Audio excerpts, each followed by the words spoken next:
ये लीजिए बहन जी, हम काली मंदिर से बहू के लिए ये धागा बनवा कर लाए हैं। हल्दी मेहंदी की रस्म के बाद आप उसे ये पहना देना। हमारे राजस्थान में ये मान्यता है कि कच्ची हल्दी की महक दुल्हन को कमजोर करती है। आप इस बात का ख्याल रखना। हल्दी की रस्म के बाद घर से बाहर न जाने देना बहू रानी को। आप चिंता मत कीजिए बहन जी, हम आज ही मेघा को ये धागा बांध देंगे। किसी की बुरी नजर नहीं पड़ेगी उस पर। आपकी अमानत बनकर रहेगी अब वो 5 दिन के लिए। सगाई के बाद मेघा की हल्दी और मेहंदी की रस्म हुई और फिर साहिल बारात लेकर उनके दरवाजे पर पहुंच गया। विदाई के बाद 8 घंटों का सफर है।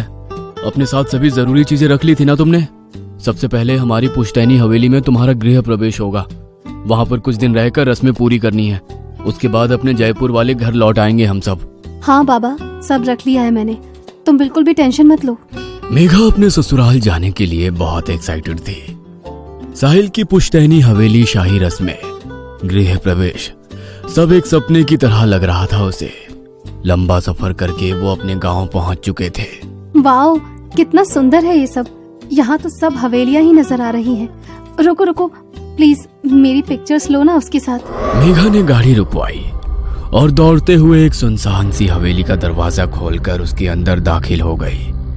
मेघा के उस सुनसान हवेली के आंगन में पैर रखते ही पीपल के पेड़ पर बैठे सैकड़ों चमगादड़ एक साथ आसमान की ओर उड़ गए और बाहर आंगन में लगा झूला एकाएक खुद से ही हिलना शुरू हो गया। क्या करती हो तुम? ऐसे कहीं भी नहीं चले जाते हैं। भूलो मत, तुम नई दुल्हन हो और ये हवेली नहीं खंडहर है। कोई नहीं रहता यहाँ। आगे से यहाँ आना नहीं इधर। अभी चलो। क्या हुआ? भूत देख लिया क्या तुमने? ऐसे क्यों रिएक्ट कर रहे हो? अरे बाबा, बस एक फोटो ही तो क्लिक करवाना चाह रही थी मैं। प्लीज लो ना। मेघा को जिद पर अड़ा देखकर साहिल कैमरे से उसकी एक फोटो क्लिक कर देता है और उसे लेकर गाड़ी में बैठ जाता है और गाड़ी उसकी हवेली की ओर चल पड़ती है। राशि, जल्दी से फूलों के थाल, आरती और कलश लेकर आओ, बहू रानी आ गई हैं। साहिल की माँ मालिनी बहू मेघा का जोरदार स्वागत करती है और उसे कलश पैरों से नीचे गिराकर घर में प्रवेश करने को कहती है। मासा की बात सुनकर मेघा कलश को एक टक घोरने लगती है और फिर अपने बाएं पैर से कलश को उल्टी दिशा में गिराती है, जिससे चावल घर से बाहर की ओर बिखर जाते हैं। ये क्या मूर्खता है बहू, अपशगुन कर दिया तुमने। बहू लक्ष्मी होती है और चावल सौभाग्य का प्रतीक माना जाता है। इसीलिए कलश को दाएं पैर से अंदर की ओर गिराते हैं ताकि लक्ष्मी घर में सौभाग्य लेकर प्रवेश करे। और तुमने घर की सुख समृद्धि को बाहर का रास्ता दिखा दिया। ऐसे उल्टी दिशा में कलश कौन गिराता है? अब मासा, जाने दो ना, गलती से हो गया इससे। ऐसी गलती कोई जानबूझकर थोड़ी करेगी। ये लंबा सफर करके थक गई है, इसे आदत नहीं है ना लंबे सफर की। साहिल के बचाव करने पर मासा चुप हो गई थी, लेकिन साहिल के साथ कमरे में अंदर जाते समय मेघा का मालिनी को देखकर मुस्कुराना उसे बहुत अखर गया था। जिस तरह से मुझे टेढ़ी नजरों से देखते हुए ये लड़की मुस्कुराते हुए अपने कमरे में गई है, इसे देखकर साफ पता चलता है इसने वो कलश गलती से नहीं बल्कि जानबूझकर ऐसे गिराया है। लेकिन बहू ऐसा क्यों करेगी? रह रहकर मालिनी के मन में बार बार बहू मेघा की वो रहस्यमयी सी हंसी और कलश का गिराना घूम रहा था। अगले दिन सुबह, साहिल, तुम जाकर पंडित जी को लेकर आओ, कुछ रस्में करानी है और बहू को कहना जल्दी से तैयार हो जाए। साहिल मेघा को तैयार होने के लिए कहकर पंडित जी को बुलाने चला जाता है। अरे मैंने साहिल से कहा था कि बहू को जल्दी तैयार होने को कहो, और यहाँ 2 घंटे बीतने जा रहे हैं लेकिन बहू अभी तक कमरे से बाहर नहीं आई। मालिनी बहू के कमरे के दरवाजे पर पहुंचकर ठिठक जाती है। अंदर से मेघा के खिलखिलाने की आवाज सुनाई दे रही थी। देखो, कोई आ जाएगा, अभी तुम जाओ। यहाँ हर समय कोई ना कोई मुझ पर नजर रखे रखता है। वैसे भी वो बुढ़िया बहुत घूरती है मुझे। ये साहिल तो घर से बाहर गया हुआ है, बहू बात किसके साथ कर रही है? मालिनी को कुछ समझ में नहीं आ रहा था। बिना कुछ सोचे वो दरवाजा खोलकर कमरे के अंदर दाखिल हो जाती है। अंदर कमरे में कोई नजर नहीं आ रहा था। पूरा कमरा खाली पड़ा हुआ था। अभी तो मुझे बातें करने की आवाज आ रही थी, इतनी जल्दी कहाँ गायब हो गई? मालिनी सोच ही रही थी कि तभी बाथरूम का दरवाजा खोलता है और मेघा अपनी साड़ी सही करती हुई बाहर आती है। अच्छा, तो अब ये दिखाने की कोशिश कर रही है कि ये बाथरूम में थी, लेकिन शायद उसे पता नहीं मैंने सब सुन लिया है। इससे सीधे सीधे पूछने का मतलब है ये साफ मना कर देगी। मुझे इस पर नजर रखनी होगी। मालिनी को बहू मेघा पर शक हो गया था और अब वो सारी बातें खुलकर जानना चाहती थी। कुछ ही देर में रस्में शुरू हो गई और सभी गृह प्रवेश की रस्मों में व्यस्त हो गए। अगले दिन, मेघा, ये कैसी महक है हमारे कमरे में? मुझे तो सांस लेने में भी मुश्किल हो रही है। सर भारी हो रहा है, लगता है अभी उल्टी हो जाएगी। अच्छा, मुझे तो ऐसा कुछ भी महसूस नहीं हो रहा। साहिल ने देखा कि मेघा के हाव भाव कुछ बदले बदले से नजर आ रहे हैं। वो बात कहते हुए एक बार भी साहिल को आंखों से नहीं देख रही थी। उसके चेहरे पर एक अजीब सी मुस्कान थी और वो लगातार अपनी लटों को उंगली में फंसाकर खुद में खोए हुए गुनगुना रही थी। मेघा, मेघा, कहाँ खोई हुई हो? साहिल के जोर से पुकारने पर मानो मेघा होश में आ गई थी। अब कुछ हुआ क्या अभी? साहिल को मेघा कुछ असामान्य लग रही थी, लेकिन अभी उसने उससे कुछ नहीं कहा। कुछ नहीं, एक कप चाय बना दोगी प्लीज? सर दुख रहा है। मेघा रसोई में जाती है और रसोई में खड़े साहिल के बड़े भाई को अपनी लाल लाल आंखों से अजीब तरह से देखने लगती है। क्या बात है मेघा, तुम ठीक हो? मेघा धीमे कदम बढ़ाते हुए विनय के नजदीक पहुंच जाती है, जिससे विनय बहुत अनकंफर्टेबल फील कर रहा था। ये लो, कुलदेवी का प्रसाद है, मैं वही देने के लिए यहाँ आया था। विनय प्रसाद जैसे ही मेघा के हाथ से छुआता है, वो एक दोहरी सी आवाज में चीख कर वहां से भाग जाती है। इससे पहले कि विनय कुछ समझ पाता, उसने देखा सामने से मेघा रसोई में आ रही है, लेकिन इस बार जेठ को रसोई में देख उसने पल्लू से सर ढक लिया था। माँ, आपको ये लड़की कुछ अजीब नहीं लगती? कभी पल्लू ठीक करती है, कभी आकर चिपकने लगती है, पता नहीं कैसे संस्कार है इसके। विनय अपनी माँ को रसोई में हुई घटना बताने लगता है। अरे एक नंबर की चरित्रहीन लड़की पल्ले पड़ गई हमारे। छी, तुझे आकर छूने की कोशिश कर रही थी। नई बहू की इस हरकत को जानकर मालिनी के पैरों तले जमीन सरक गई थी। पहले मैंने उसे कमरे में किसी से बात करते सुना, और अब ये घटना। कैसी सड़क छाप लड़की आ गई है इस घर में। मुझे नजर रखनी होगी इस पर, वरना खानदान की नाक कटवा देगी ये लड़की। आधी रात का समय था। मालिनी को अपने कमरे में ठंडक का एहसास होने लगता है, जिससे उसकी नींद टूट जाती है। खिड़की की ओर नजर डालने पर उसे एक साया कांच के उस ओर से गुजरता हुआ नजर आता है। इतनी रात को कौन टहल रहा है हवेली में? मालिनी बिस्तर से उतरकर धीरे से कमरे का दरवाजा खोलती है तो देखती है मेघा तेज कदमों से अपने कमरे की तरफ जा रही है। कहाँ से आ रही है ये इतनी रात को? आखिर चल क्या रहा है इसके मन में? मालिनी अब हर समय बहू मेघा पर नजर रखने लगी थी। मैम साहब, चूड़ी वाला आया है। आपने नई दुल्हन के लिए राजस्थानी चूड़ा मंगवाया था क्या? मेघा, जाओ पसंद कर लो चूड़ा, मैं आती हूँ 2 मिनट में। 2 मिनट भी नहीं बीते थे कि मेघा सीढ़ियां उतरती हुई मालिनी के पास आती है। मासा, आपने बुलाया? मैं जरा बाथरूम में थी। बाथरूम में थी? अभी तो तुम बाहर चूड़ा लेने गई थी ना। तुम्हारा दिमाग ठीक है? इतनी जल्दी तुम सीढ़ियों से ऊपर जाकर वापस नीचे कैसे आ गई? मैं तो अभी आ ही रही हूँ ऊपर से। कौन सा चूड़ा? मालिनी दौड़ते हुए बाहर आंगन की ओर जाती है, लेकिन वहाँ उसे कोई नजर नहीं आता। ये कैसे हो सकता है? अभी तो तुम बाहर निकली थी, फिर छत से कैसे आई? मुझे कुछ समझ नहीं आ रहा। उसी रात। माँ, मैं एक दोस्त की शादी में जा रहा हूँ, कल लौटूंगा, आप ख्याल रखना अपना। साहिल के जाने के कुछ देर बाद मालिनी को मेघा के कमरे से किसी की मर्दाना आवाज सुनाई देने लगती है। मालिनी बहू के कमरे का थोड़ा सा दरवाजा खोलकर अंदर झांक कर देखती है।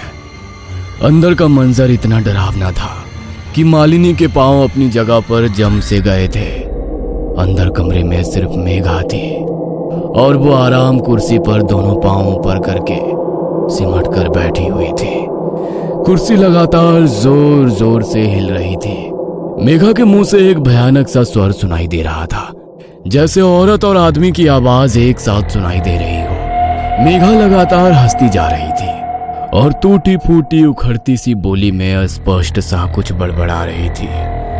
अचानक मेघा ने हंसना बंद कर दिया और गंभीर होकर झटके से दरवाजे की ओर देखा। मालिनी को ऐसा महसूस हुआ जैसे मेघा ने उसे देख लिया है, इसलिए वो तुरंत 2 कदम पीछे हट जाती है।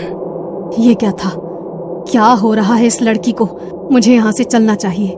साहिल भी घर में नहीं है। मुझे कुछ ठीक सा महसूस नहीं हो रहा। मालिनी नीचे आकर अपने कमरे का दरवाजा बंद कर लेती है, लेकिन रह रह कर उसे बहू का वो हंसना और खुद को घूर कर देखना याद आ रहा था। मालिनी अपने कमरे में बिस्तर पर सिमटी बैठी थी कि तभी उसके दरवाजे पर दस्तक हुई। इतनी रात को कौन आया होगा? घर में तो बस मेघा और मैं ही हैं। दरवाजे पर होती दस्तक लगातार बढ़ती जा रही थी, जिसके कारण मालिनी पसीने पसीने हो रही थी। कुछ देर बाद दरवाजा पीटने की आवाज अपने आप बंद हो जाती है।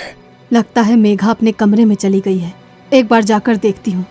मालिनी दरवाजे में बने होल से बाहर झांकने की कोशिश करती है तो उसे होल के ठीक सामने मेघा का सफेद पड़ा हुआ चेहरा नजर आता है, जिसे देखकर मालिनी एक बार फिर से पीछे हट जाती है। मालिनी के कमरे में अचानक ही जमीन पर खून से बने पैरों के निशान बनने लगते हैं और देखते ही देखते वहां से गायब हो जाते हैं। मालिनी को इतना समझ में आ गया था कि कुछ तो है जो उसे अपने होने का एहसास दिला रहा है, जो मालिनी को यह बताना चाहता है कि दरवाजा बंद कर लेने से वो उसे अंदर आने से रोक नहीं सकती। डर ने मालिनी के दिल और दिमाग को पूरी तरह से अपने कब्जे में कर लिया था। रात मानो सदियों से भी लंबी हो गई थी उसके लिए। किसी तरह रात बिताने के बाद अगली सुबह जब साहिल घर लौटता है तो मालिनी उसे काफी बेचैन महसूस करती है। क्या बात है बेटा, इतने परेशान क्यों नजर आ रहे हो? माँ, मेघा घर पर आ गई है क्या? अरे वो गई ही कहाँ थी जो लौट कर आएगी। मेघा के बारे में तो तू बात ही मत कर। जो मैंने कल रात देखा ना, अगर तुझे पता चला तो तेरे पैरों के नीचे से जमीन खिसक जाएगी। क्या बात कर रही हो? क्या देख लिया आपने कल रात ऐसा? मेघा कल रात घर में तो थी नहीं, फिर आपने देख क्या लिया? तेरा दिमाग तो खराब नहीं है। घर में नहीं थी तो कहाँ थी पूरी रात? घर में ही थी और क्या क्या किया है ना उसने कल रात में, वो सिर्फ मैं ही जानती हूँ।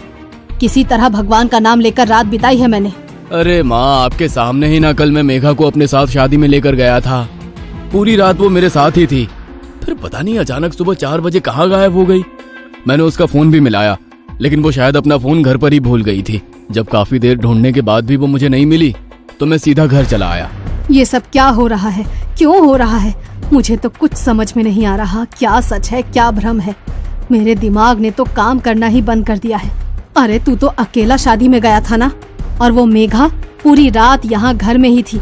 मैंने अपनी आंखों से देखा उसे। उसके कमरे में वो पागलों की तरह हंस रही थी वो, और फिर उसके बाद आकर मेरे कमरे का दरवाजा पीटने लगी। जानवरों की तरह गुर्रा रही थी तेरी बीवी। मुझे तो ये सब कुछ और चक्कर लगता है। अगर तूने अपनी आंखों से देखा होता ना, तब तुझे समझ में आता कि मैं क्या कहना चाह रही हूँ। कैसी बेतुकी बात है। अरे एक ही इंसान एक ही समय में 2 जगह कैसे हो सकता है? ये सारी कंफ्यूजन मेघा के कारण ही हो रहा है ना। कहाँ है वो? उसी से पूछते हैं कि वो कल रात को कहाँ थी। कहीं ऐसा तो नहीं है इस घर में कोई मेघा का बहरूपिया घुसा है? कोई फिल्म चल रही है क्या यहाँ पर, जहाँ पर डबल रोल होंगे और वो हमारे घर में घुस आएगा? मेघा, कहाँ हो तुम मेघा? साहिल के बार बार मेघा मेघा चिल्लाने पर भी मेघा सामने नहीं आती। वो तो कोई जवाब ही नहीं दे रही है। कहाँ है वो? अरे अपने कमरे में है, और कहाँ जाएगी? देख बेटा, मैं तो तेरे कमरे में जाने वाली हूँ नहीं, तो खुद ही जा और अपनी आंखों से देख। माँ की बात सुनने के बाद साहिल तेज कदमों से सीढ़ी चढ़ते हुए अपने कमरे की ओर जाता है तो देखता है कि कमरे में रखी आराम कुर्सी लगातार हिल रही है। मेघा, मेघा! कमरे में जाकर साहिल के मेघा मेघा पुकारने पर लगातार हिल रही आराम कुर्सी अचानक से रुक जाती है। अरे कोई नहीं है ऊपर कमरे में, कमरा खाली पड़ा है, और आप कह रही हैं कि वो कल रात भर से अपने कमरे में ही है। माँ, हमें मेघा को ढूंढना होगा। वो आखिर ऐसे अचानक से कहाँ गायब हो गई? मुझे कुछ भी समझ में नहीं आ रहा। कहाँ ढूंढूं, कहाँ जाऊं? अरे क्या जरूरत है अपशगुनी लड़की को ढूंढने की? मुझे तो लगता है वो इंसान नहीं, कोई चुड़ैल है। जिस दिन से ये इस घर में आई है उस दिन से कुछ न कुछ हो ही रहा है। पहले भी मैंने इसे एक ही समय पर 2 जगह देखा है। मैं तो कहती हूँ अच्छा है खुद ही चली गई, पीछा तो छूटा इस मुसीबत से। माँ, तुम ये कैसी बातें कर रही हो? मेघा मेरी पत्नी है और मैं उसे बहुत अच्छे से जानता हूँ। वो कोई चुड़ैल नहीं है। जरूर कुछ ना कुछ हो रहा है उसके साथ। मैं जा रहा हूँ पुलिस में रिपोर्ट लिखवाने, कहीं मेघा के साथ कुछ अनहोनी ना हो जाए।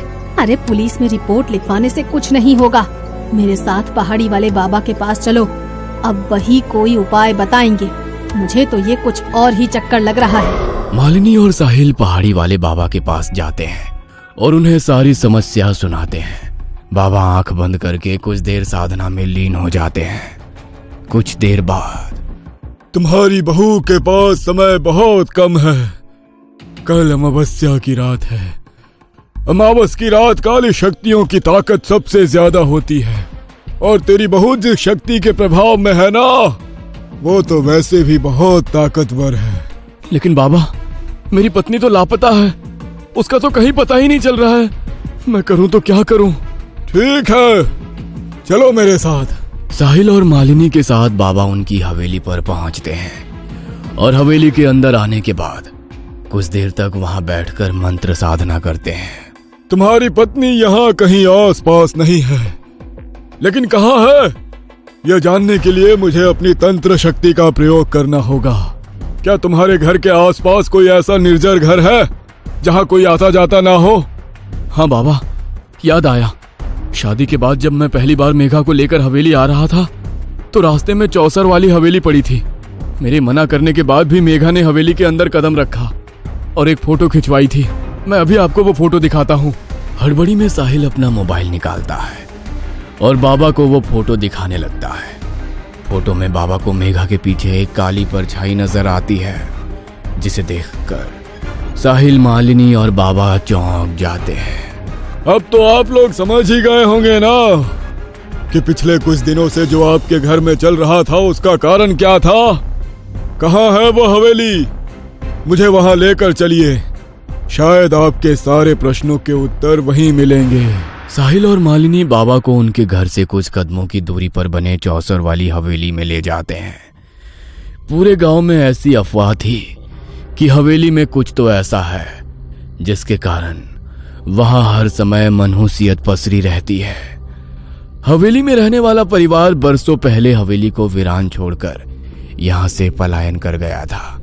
बाबा, साहिल और मालिनी हवेली में पहुंचते हैं तो देखते हैं कि मेघा चौसर वाली हवेली में लगे एक झूले पर झूल रही है और लगातार हंसती ही जा रही है। जैसा मैंने सोचा था, इसका मतलब मेरा अंदाजा बिल्कुल सही था। आप लोग पीछे हट जाइए, मुझे पता है कि मुझे क्या करना है।